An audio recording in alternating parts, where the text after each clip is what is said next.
咁喺禮念藥師寶懺當中呢，其實呢，我哋係依據住藥師經裏邊嘅內容呢，撰寫呢個藥師寶懺嘅。所以呢，大家如果呢有讀誦藥師經呢，咦，藥師懺裏邊嘅文呢，有啲部分都係藥師經嘅喎，咁樣。咁所以呢，我哋做乜嘢都係依據呢經典嘅內容而做。咁喺藥師經裏邊呢，其中就話修行嘅人呢，我哋多抽啲時間呢做修持。所以呢，喺藥師經裏邊呢，有提到大家呢最好去揾個日子可以受持呢八關齋戒。咁八關齋戒呢，就一個係親近三寶嘅戒。我哋一般嘅居士呢，受持咗三歸五戒，係喺居家嗰度呢去修持。有時間就嚟到呢道場呢去加行，令到呢我哋呢喺居家嘅修持呢有咗方向，同埋有咗一種咩啊力量，讓我呢能夠呢對佛法嘅把握呢更加之深。咁八關齋戒呢，就係一個叫做咩親近三寶嘅戒，就係嚟咩呢？嚟道場，嚴謹係要嚟道場嘅。咁好多道場呢，去傳授呢個八關齋戒呢，因為冇住宿嘅位啊，到夜晚呢，要你哋要有咩呢？有一個叫做自己嘅能力，返到屋企揾返一個呢清靜嘅地方去修持。咁嚴格嚟講呢，就要喺寺院嗰度呢去受呢個八關齋戒，然後呢跟住法師們呢修持過一個咩呢清靜嘅，我哋叫做呢梵行嘅修持。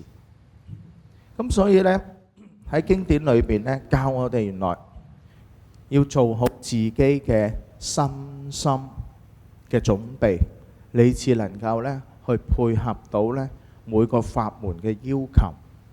所以藥師法門呢，就話我哋盡能力盡我嘅因緣去受八關齋戒，然後修持種種供養。你可以供花供燈。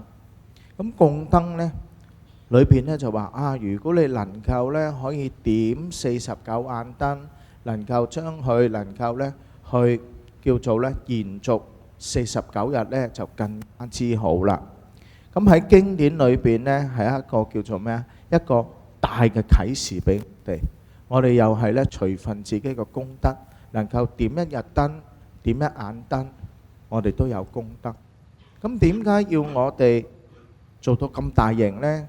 點49眼燈，或者呢要呢點49日呢？其實裏邊嘅精神呢，就係讓我哋透過供養去修廣大心，廣大嘅菩提心。